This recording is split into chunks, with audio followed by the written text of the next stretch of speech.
This is a video that I've been planning to make for quite a while now, so if you've been playing Minecraft since it initially came out back in, around like the late 2000s to the early 2010s, then you might remember seeing these things, these Minecraft official handbooks. There were 4 of them released. We had the Essential Handbook, the Construction Handbook, the Combat Handbook, and the Redstone Handbook, and I have all 4 of them, and in fact, these are my original copies back in the day. These were released between 2013 to 2014, which means I was in middle school at the time, which literally feels like a lifetime ago. But with all that being said, I really wanted to get like a dual cam thing going on to where like I could have the face cam going at the same time as I'm flipping through the book. So I have like one camera pointed at the books with one going on the face cam the whole time.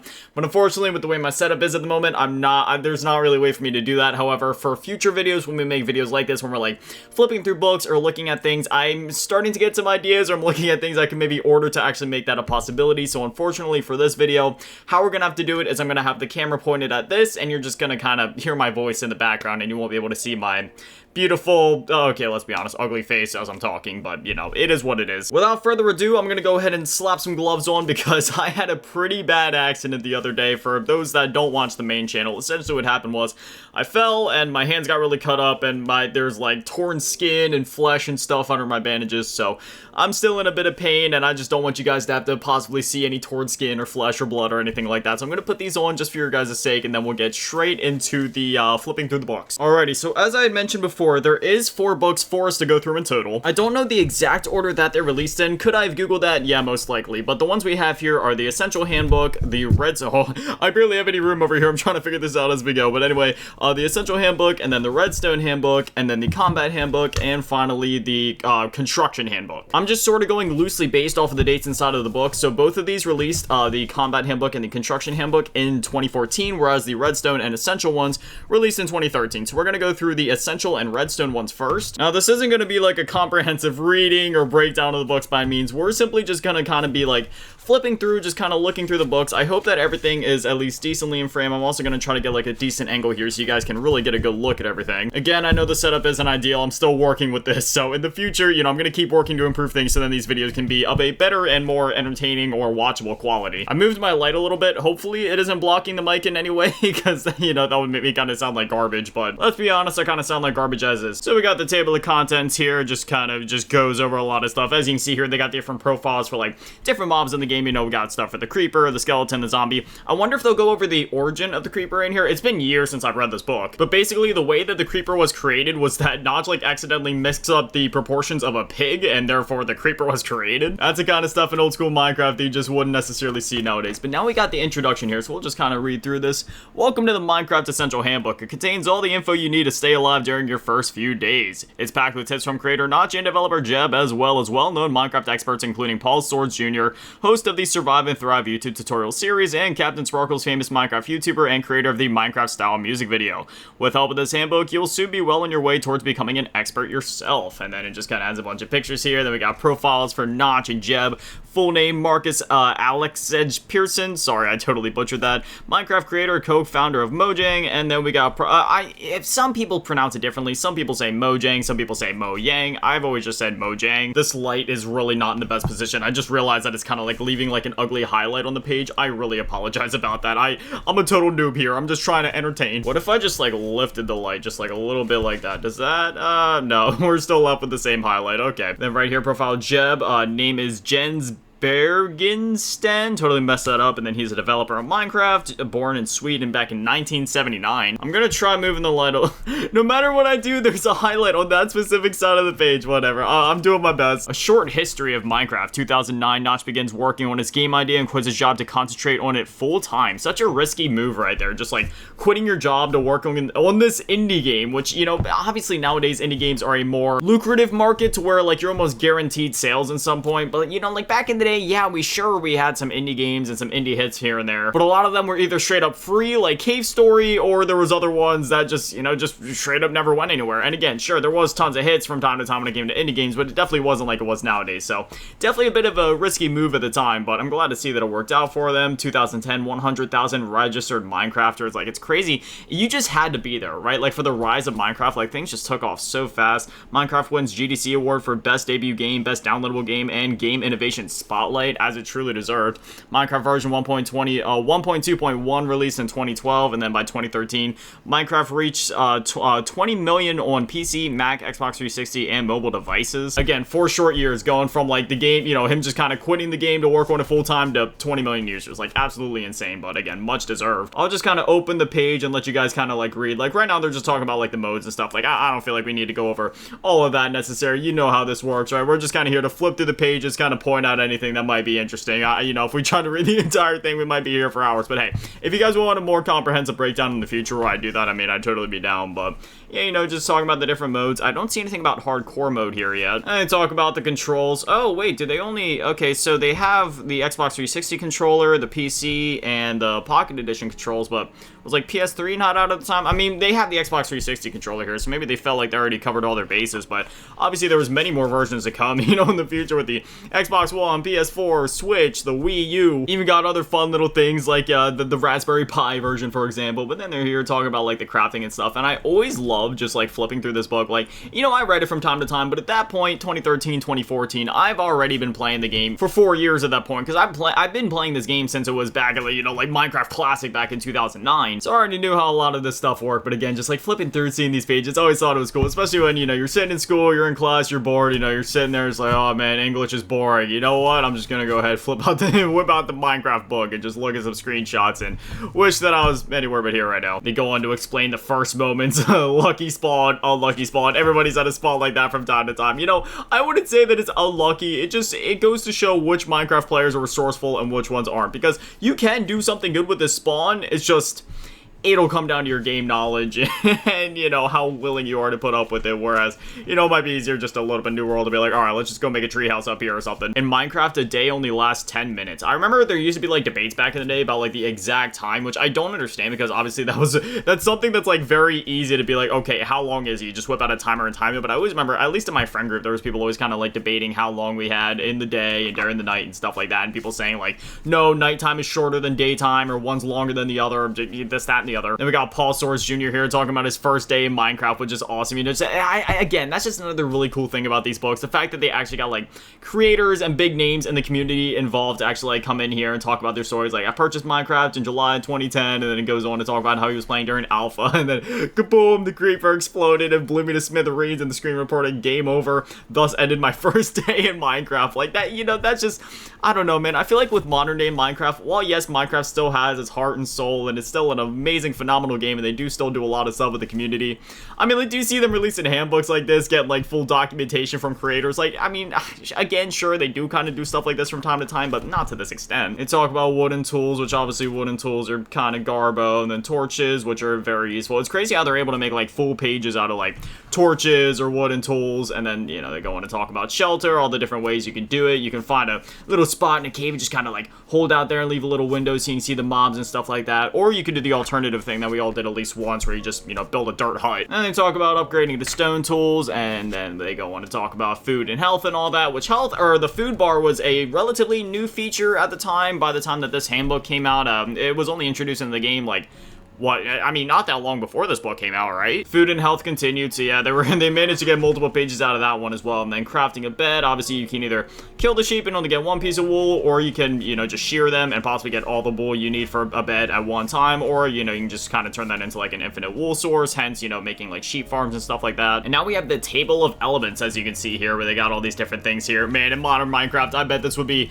heavily expanded upon with just how many different elements and things that they put into the game. And then here they have a guide as to like, you know, which ores are the rarest, where can you find them. And obviously ever since the, you know, the caves and cliffs update, this is completely irrelevant, but this is how things were back in the day. Usually whenever I play Minecraft nowadays, I'm not gonna lie, I'm still going back playing either like beta or alpha on PC, or I'm going back and playing like, you know, the Legacy Console Edition, usually on my PS Vita or my Wii U or my 360. Here they talk about all the different animals and stuff like that. Oh wow, yeah, ocelots were in the game at the time. See, it's funny because like horses and ocelots, even though they've technically been in the game for over a decade at this point, like all of this stuff still feels like so new to me. Like when I think of Minecraft, right, like there's the pre-horses era of Minecraft where everything's just, oh yeah, now they're talking about villages here and everything like that, man. Look at these like classic villages. There's just something about those classic Minecraft textures, man. Always love them. But like I said, there was like the pre-horse era of Minecraft where it was just, you know, very basic. You're walking around, you know, possibly sprinting around, which even that in itself, sprinting didn't come till a little bit later. Oh man, I was hoping that oh wait, no, never mind, they do have it here. Did you know Notch accidentally invented the creeper when he was trying to make a pig? Okay, so they actually did mention it. That's pretty cool. Yeah, he like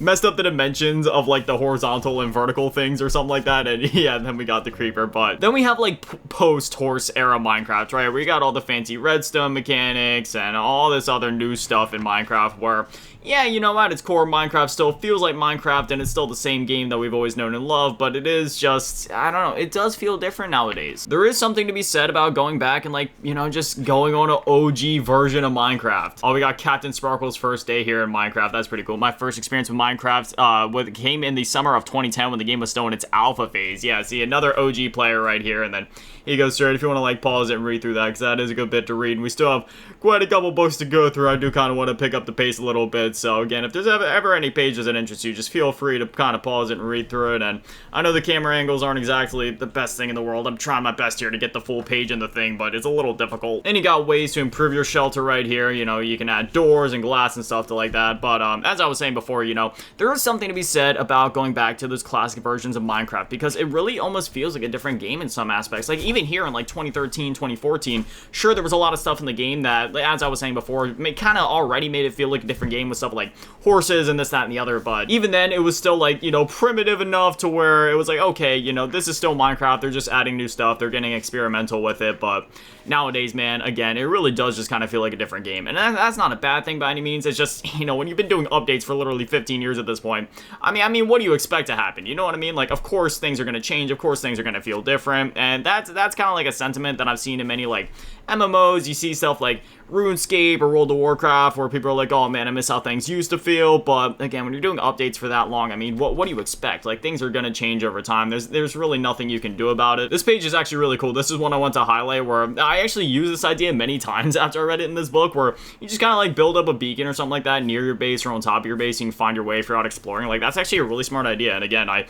actually kind of took that idea and started doing that in some of my worlds. And even in some of the Minecraft Let's Plays that I've done in my worlds, if you go and watch those, I've actually like done that from time to time. Here they talk about like minecart systems and stuff like that. I always love building like not necessarily just roller coasters, but also building kind of like ways to go from like different points in my world. Like, I'd set up signs and minecart rails to where I could be like, okay, this minecart rail is going to take me to my mine, this one's going to take me to my village, and then, you know, I just have it going all throughout the world. Like, I always love doing stuff like that. But anyway, we kind of just wrap up the book here with an interview and then some achievements, some useful things in the back, and then after that, that's just kind of the end of the book. So now we can go on to the redstone book, which I honestly don't think we're going to spend as much time inside of, because I'm not that good with redstone. And same thing with the book after this. Actually, you know, they have the combat handbook, but I really feel like the thing that made this essential handbook so good is that it really covered a lot of the bases. Like, sure, these other books are nice because they go into the more in-depth aspects about particular niche topics inside of Minecraft, but the essential handbook, it covered the tools, it covered the combat, the shelters, the animals, like all the stuff that you really need to know. So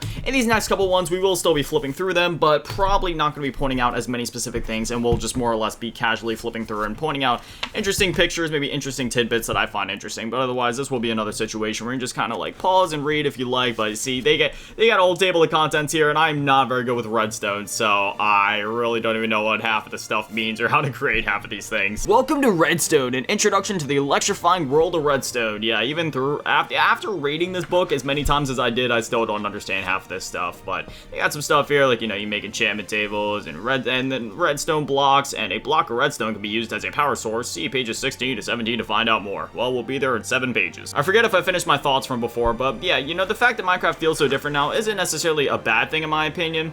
It's just one of those things where, again, it's an inevitability of updating your game for so long, and I still love Minecraft, right? Like, I'm super excited for the Tricky Trials update, I believe the name of it is. Like, I'm so excited to see how they handle those dungeons, because back when Minecraft Dungeons released, all I could think about was like, what if they put something like this inside of actual Minecraft? And now they're kind of doing that with these dungeons, with the rewards and stuff like that.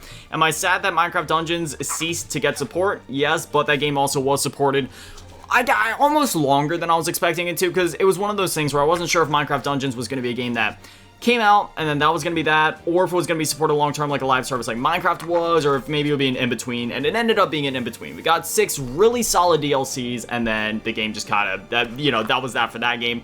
Unfortunately, Minecraft Legends doesn't even seem like it's going to be getting that much support. It's literally just like, hey, the game released. I don't even know if they've announced any DLCs at this point. They may have. I know they announced that there was like some sort of custom level features coming to the game where you're going to be able to download these custom maps, except it's not custom maps that the community is creating. In that game, it's only like a specific developer team that they hired that's going to be allowed to make custom creations, which is really weird. I mean, they are making really cool stuff. They made like a 2D platformer inside of Minecraft Legends, for example, which just goes to show like what that engine is really capable of. Yeah, see, they got stuff here like clock circuits, and like I never understood the repeaters and the circuits and all that. And again, while that stuff is really cool, it's just like, all right, you know, Minecraft Legends already had a shorter lifespan as it is, just because it is more of a niche video game genre, which is really a shame in my opinion. I love RTS games, and you know, I understand not everybody has grown up on them, not everybody has played them, or you know, some people are just very stuck in their ways about what games or genres of games they'll play, which is really a shame. I feel like people should really be more open-minded about the video games they play, because at the end of the day, video games are art, and all art deserves to be experienced and appreciated by as many people as possible, and I just hate seeing how close-minded a lot of people are. So, you know, with Minecraft Legends, obviously it's like a Minecraft dual shot cannon. I did end up using this recipe before, or like this instruction or whatever. It does have a higher difficulty rating, but honestly, it wasn't that bad for me, because, you know, I just kind of followed this to a T. But me and my friends were messing around with stuff like this back in the day. It was actually a lot of fun. Got a supercharged fire arrow launcher. But yeah, with Minecraft Legends obviously being geared more towards a younger, more casual audience, with it being a game inside of the Minecraft franchise or with the Minecraft IP, I feel like that would have been a great entryway for more people to get into it. And it seemed like at first it was, oh yeah, 14 floor elevator. I tried to do this once and I gave up almost immediately, but yeah, you know, I feel like Minecraft Legends really could have been a great entry point for a lot of people, but unfortunately, again, it didn't catch on in the same way that Minecraft or even Minecraft Dungeons did. So that game, it's not even getting supported as much as Dungeons did, which does really make me sad. Got a super stopwatch here. Yeah, like once you start getting into all this stuff, man, you kind of lost me. Like I look at all this stuff, it's like, yeah, that's really cool, but I'm not gonna know how to build any of this in like 1,000 years. And with that, we're already at the end of the Redstone book. Again, there wasn't really a lot for me to talk about in this one, because I just simply don't understand it, so I didn't want to bore anybody by trying to read through it and understand it again. If you know, we were just kind of looking at the pretty pictures, talking about things, reading things that kind of stick out, but that's kind of that for the Redstone Handbook, I think. And then same thing for this one. We probably won't be spending too much time in this one, because it's really just combat, you know what I mean? Like, everybody understands combat, so I don't want to sit here hyper-analyzing a book that's literally all about one of the main mechanics and, like, simple mechanics in Minecraft that we already know about. Like, see, they're talking about stuff like basic weapons, armor, specific enemies, and, you know, their weaknesses and stuff, which is really cool. Like, don't get me wrong, I'm not trying to diss these books. Like, I love all of these books right here, okay? I've read them all front to back. I still go through and flip and through, obviously, like we're doing it right now. Like, to this day, I still go back and flip through them. It's just one of those things where if you're already experienced with Minecraft and then you're going back in and trying to read them after the fact, like, yes, they're still fun to read through, but, you know, when you're trying to make a video like this and have a conversation, I mean, maybe it could be interesting to read through it to be like, okay, how does Minecraft themselves actually explain how to fight these things? But again, it's things that we all already know and know how to do, and let's be honest, the combat in Minecraft really just comes down to spam the mouse, and that's that. I mean, if you're on Bedrock, obviously in Java, there's things that are a bit different, but since these released in like 2013, 2014, that was before the combat update, literally like just before it. But anyway, we'll still flip through here. Definitely gonna highlight the Ender Dragon part and just kind of see how they explain some of that stuff. Then they got like multiplayer stuff, PvP. Welcome to the official Minecraft Combat Handbook. It's essential reading for warriors. This book is packed with tips from Minecraft experts like Master Builders like Master Builders Fire UK, YouTube sensation Paul Swords Jr., and Redstone expert CNB Minecraft. Read on to learn how to defend your home, build a fort, fight monsters, set traps, thrive in PvP, aka player versus player mode, evade death in the nether, and battle the dreaded Ender Dragon in the end. Oh wow, was the Wither not a part of the game at this point? I'm not gonna lie to you guys, I honestly forget when the Wither was added to the game. Was that really later, after 2014? That feels like something that's been in the game forever at this point. Like, it really feels like that's one of those things from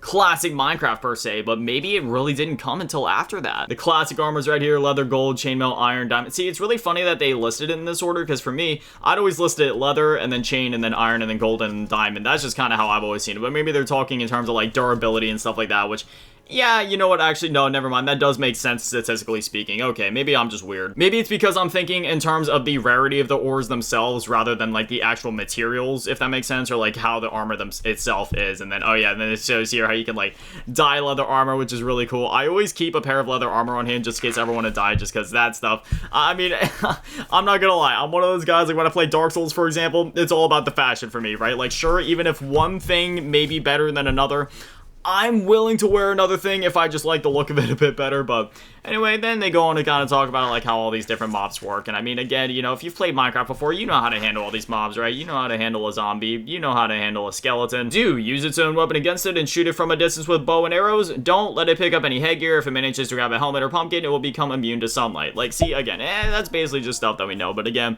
it is really cool flipping through this book and just seeing how Minecraft themselves would actually explain it. And you can even see stuff here, like the health points, like 40 HP. Like, again, you know, I haven't read this book in years, so I actually completely forgot just how much health Endermen actually have, which makes a lot of sense in my most recent survival world. Not one that I made a video on by any means, just one of the ones I was playing in my free time where I was trying to fight an Enderman, and dude literally kept teleporting away even though I hit him so many times with like a diamond sword. Actually, now that I think of it, the last Minecraft series that I did, I do believe we actually had a moment like that where, sure, oh, never mind, see, there's the wither right there. The wither was actually in the game at this point. That's what I thought. 300 health points. Like, that's absolutely insane. And they got the getting to the end stuff here with the Eye of Ender recipe. But anyway, as I was saying, yeah, actually, I think there was a point in my most recent survival Let's Play we did before we ended up just kind of calling it quits on that, where I was trying to fight an Enderman in one of the last episodes, and that dude just, I can't remember if he just wouldn't die and if he ended up killing me or if he just ended up teleporting away. I believe he just teleported away, but even after years of playing the game, even after doing all the fancy tricks where you like build blocks over your head and stuff like that to try to get him to like come towards you without being able to hit you, like,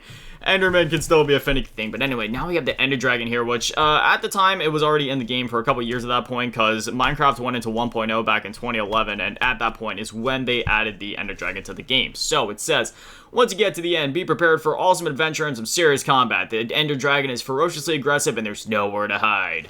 And then they got the Ender Dragon right there, looking just absolutely gorgeous in all of her glory. And they go on to talk about how to defeat the Ender Dragon. We all know how to do that, right? Like, sure, you can use diamond swords, but let's be honest, beds are the way to go. And then they go on to talk about enchanting and using the bookshelves for all that. And then the ways you can get, like, books from villagers and stuff like that. And they talk about potions and all these different potions you can make. See, potions are something where it's like, I'll Google the recipe if there's a specific potion I'm really looking for.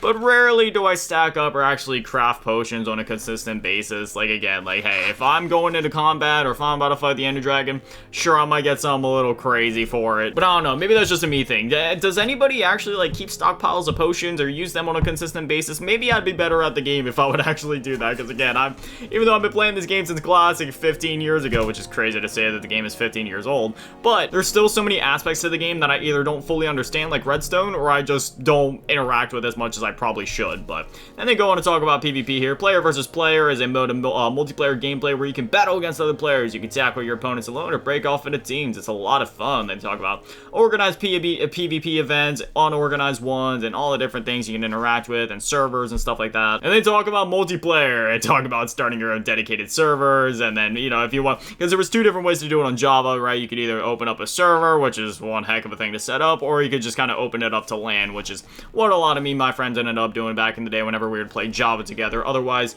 we were just playing the Xbox, the Xbox version of the game, just because it was a bit easier to set up compared to dedicated servers, at least when it came to, you know, my friend playing at his house and then me playing at mine. And you got the pre-battle checklist here. Full set of armor, at least 2 swords with enchantments, enchanted bow, TNT, lava bucket, water bucket, flint and steel, all sorts of potions, mushroom soup, cooked steak, golden apples. Yeah, you can't forget the gapples if you're going into a PvP thing.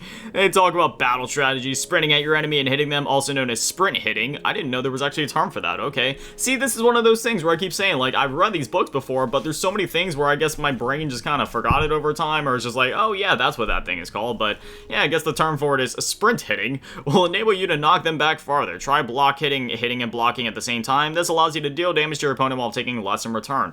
Also hit your opponent while jumping to deal more damage. This is called a critical hit. They got the Fort Battleground here. I can just imagine the Minecraft employees or whoever that built all this stuff just so then they could take a screenshot of it to put it in this book. Like, that had to be such a cool job, and being able to, like, Or, like, imagine if you were the person that built this, and nowadays you get to, like, go back, reopen this book, and kind of, like, flip through it and look at all these pictures. You can be like, oh, yeah, I built that for this book all those years ago. If there's actually, like, again, I don't know who built this stuff. Probably, like, an employee at Minecraft or something like that. But, again, that is just so cool. Or an employee at Mojang, sorry. Like, they got that super cool castle right there, that big fort. And then they got all these traps you can set up for people where you, like, drop them into a long thing here, and then either drop water on them to, like, drown them, or you could, you know, probably put, like, lava in there as well just to melt them. The exploding tree trap, like, dog, this is why people were a menace back in the day. The official Minecraft handbooks were literally telling you to troll people and set up exploding trees. Like, when it comes to the trolling issues of Minecraft back in the day, it literally came from this book. And we got a TNT cannon, which we already kind of talked about in the redstone book, where I was like, yeah, I did mess around with a lot of this stuff between the TNT cannon and then the other one, which was like, what, like a double shot cannon. How to build an epic base. Your base should be as secure as possible to keep you and your possessions safe. And if you want it to be truly epic, you'll need to build something that looks intimidating enough to send your enemies running for the hills. Follow these steps to create a seriously epic base. That does actually look like quite the epic base with a creeper face inside of it. It's a little messed up. If anything, you know, obviously the eyes should have been like, I don't know, like, there's something off about this. If anything, it should have been like 1, 2, 3, 4, 5, 6 for the lava blocks, 1, 2 for those lava blocks, and then 1, 2, 3, 4, 1, 2, 3, 4 for the creeper eyes to really give it that creeper look. But I mean, hey, that still looks at least somewhat close enough. I'm just being pedantic, and then they talk about raiding a base. Again, raiding a base, this is where all the Minecraft trolling and stuff on the servers originated from, man. They're literally telling you, hey, go raid people's bases, go steal their stuff, and then testing your skills on a custom map. Man, that is so cool. Again, just look at that. Like, that is insane. That was built by, what, Fire UK. Yeah, like, that is so cool. And then at the end, they got the achievements, some useful links, and then that's that. And, okay, so we actually have been reading these in order. So, available now, Essential and Redstone, we did those in order, and then coming soon is Construction, which is the last one we're going on to right now, which we will definitely probably be taking a bit more of an in-depth look at as we read through it. So let's go ahead, open this baby up. This one seems to be about as long as the other ones were at about Okay, yeah, like 70, 80 pages right there. Introduction. Welcome to the official Minecraft Construction Handbook. It's essential reading for inspiring master builders. It contains step-by-step instructions from expert builders Fire UK to help you complete awesome constructions, plus examples of inspirational builds to get you thinking big. Whether you dream of building your own mansion with a stunning garden or love the thrill of a bone-rattling roller coaster ride, this handbook will give you the confidence and skills to attempt some of these big projects that have just been pipe dreams up until now, so let's get building. Now, this is a book where, yes, I read it back in the day, but more times than not, I was just flipping through this book, because even if we just kind of, like, flip through it casually real quick, like, you can see there's so many, like, if you just close the book, and then you open it on, like, any random page, you're guaranteed to just find an absolute masterpiece that can inspire you to build something just absolutely amazing, and that's what I did with this a lot back in the day. And the thing is, you know, even though there's, like, I guess less topics overall covered, or at least it seems that way in this book, it's simply because they had to spend so many more pages talking about each individual thing, because they were, like, giving you full-on tutorials how to build this thing. Like, if we flip to the next page, for example, where they start talking about the wooden house, which, I mean, that looks like an amazing house right there, and I actually did end up building this exact house in one of my survival worlds just because I thought it was such a cool idea. I mean, as you can see, they give you full-on instructions with, like, how many blocks you'll need, as well as, like, the dimensions, and how, like, look at this. Like, they go fully in-depth, teaching you how to build this stuff, and even though it does take multiple pages, and even though it does kind of result in there being some less topics, I guess, overall, maybe being covered compared to the previous books. At least, hold on, let's get back to the contents. I mean, actually, no, that does actually look to be about on par with the other ones. I mean, still, they cover so much stuff. Like, in this book alone, if you're just looking for inspiration or ideas for yourself to build, this is easily one of the best bang-for-buck Minecraft handbooks out there, just because there's so much in this book to take inspiration from, and possibly even just copy if you want to do that. This one is marked as a 1 difficulty, and yeah, you know, when it comes to this book, I feel like I mean, if you're copying it from the book, really all of them should be at a 1 difficulty, because it really just comes down to your ability to copy instructions. But I guess it is also worth taking into account, like, alright, how hard is it to find these blocks, how long is it gonna take, and, you know, just how hard is it overall to actually kind of get it exact. So then you put on finishing touches to the houses. Like, see, they give you all these tips, like adding balconies, putting windows in the roof. Like, that is so cool. Then we flip to the next page. Community creations. That was another cool thing that they really did in this book, where they showed off tons of amazing creations and projects that the community was working on. Like, there was something later in this book where they were working on, like, a huge, like, community, or whatever it was, like a massive city of some kind. They highlighted that, which we'll get to later on. But Chateau del Res Quar, however you're supposed to say that. Like, that is an amazing looking house, and it really captures that essence of classic Minecraft. I mean, it's not classic Minecraft, because when you say that, I think, like, oak planks, cobblestone, glass blocks, oak logs, that's that. But like with this, it's like in between classic and new, that like early 2010 style build where it's like, yeah, that's just, it's still classic enough and it's just gorgeous. Then we got the Nordic Hall by Fire UK. I remember watching videos about this thing, like that is absolutely insane. Then we got a decorative garden, which this is another one that I stole multiple times just because it's so cool. You got like all the pools and stuff like that and all the beautiful trees and the fountains. That's a fountain design that I constantly copy to this day. The maze design is one that I've tried before, but I'm gonna be honest, I'm not the best at mazes, so trying to build a maze when I'm already not that good at them just definitely wasn't going to happen. They got a steam cottage right here. Look how glorious that house looks with that bridge and the design. It is just so luscious. Like, I would buy that in real life. Next up, we got Palace Gardens, again by Fire UK. Absolute, I mean, not to be cliche here because of the name, but that is just straight fire, dude. Like, look at that. That is just, I mean, that almost looks like something out of, like, Star Wars The Phantom Menace, you know what I mean? You know what I mean? Like the Theed Palace, for example, for some reason, that's the thing that came to mind, but seriously, that is beautiful. Next up, we got a fortified wall here. This is definitely another one that I stole back in the day, just because, I mean, that's such a cool idea, just, like, having a fortified wall. Every time I built something like this, I thought of The Walking Dead, because this was also the era where that show was airing on TV, and it was huge, so I was like, alright, we're gonna fort up the walls, you know, we're gonna build fortified walls, none of the creepers or zombies or skeletons you're getting in, you know, we're gonna have this massive base. We gotta do what we gotta do to survive. Coral! Mage City Walls, once again by Fire UK. Unfortunately, no tutorials for this one, but again, it's a community creation, so that tutorial would have had to come from Fire UK, and yeah, I don't think... trying to make a tutorial for this would literally take an entire book on its own. But then we flip to the next page. A large medieval city wall. Like, this stuff is so cool. Look at all the designs and stuff like that. Like, every time I see people building on YouTube, like Grian, for example, is one of my favorite Minecraft YouTubers to watch. Just simply build. Like, I could watch him build for hours. Just watching these Minecraft builders go to work, the things they come up with and the way they make them is just amazing. The Royal Hall, definitely a design that I stole many a times. And then we got the Royal Hall continued, just giving more tutorial stuff there. Another community creation here, the Dwarven City by Fire UK, looking like something straight out of, honestly, Minecraft Dungeons. We got another palace-y type thing by Fire UK, going for a very similar thing as we saw before, with the white, the gold, the yellow, just looking absolutely beautiful. Looking like, it almost has like a medieval-ish look while also looking modern. It's just, I mean, not medieval-ish, but you know what I mean. Just like, you know, a bit more old school while also looking modern. It's just absolutely beautiful. And they got a suspension bridge here, which is another thing that I tried to build in the past, but could never really get exact. And then we got the suspension bridge continued, which... I mean, that in itself, you know, that looks really cool there, and the way that they have the fences going to kind of like, you know, the support beams going up to the logs, like, that's actually a really cool design, and nowadays, with how many block and color options are available in Minecraft, you can easily recreate that with so many different, like, palettes and types of blocks and such, so that's actually something that I might actually try to attempt at some point.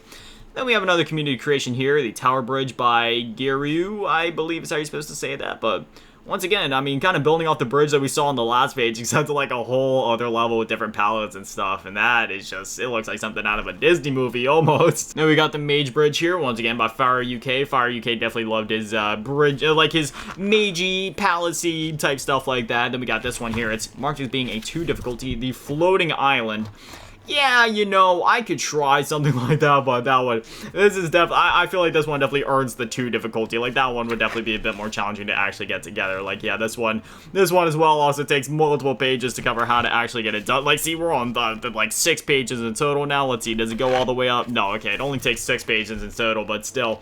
That's a decent bit for this book just to cover one thing or how to build it at least, but it does look pretty cool, especially considering the fact that it's floating. Then we got the Mage Tower Islands here by Nefeshus. I definitely butchered that name, but that looks really cool as well. I love how many different like mage type buildings are in here, right? Like, it really just goes to show like a lot of the stuff that was being built back in the day, because I did see a lot of builds like this where they were like this mage theme and they look so cool. Then we got a Steampunk City by Fire UK, and this honestly for some reason gives me vibes of like BioShock Infinite, just the way that it's kind of like floating in the sky almost, or that it kind of looks like it. Like, that is so cool right there, man. Fire UK just...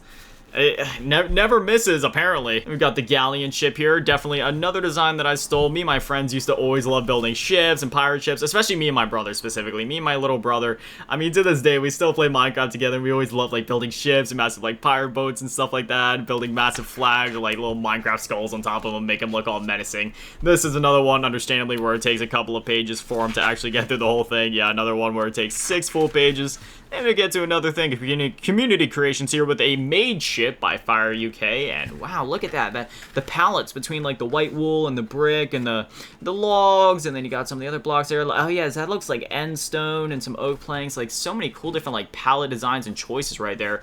Tips to take from this build: experiment with sail design. It'll really make a difference to the overall look of your ship. Like most definitely, like even though the boat part is important, I feel like that's definitely not as hard as the sail, but the sails, I mean, you look at all the different designs they have and it really does make a difference. It's just incredible. And we got a pirate island ship here. Like, that is amazing. Got like the bumblebee scheme going on right there in terms of the colors.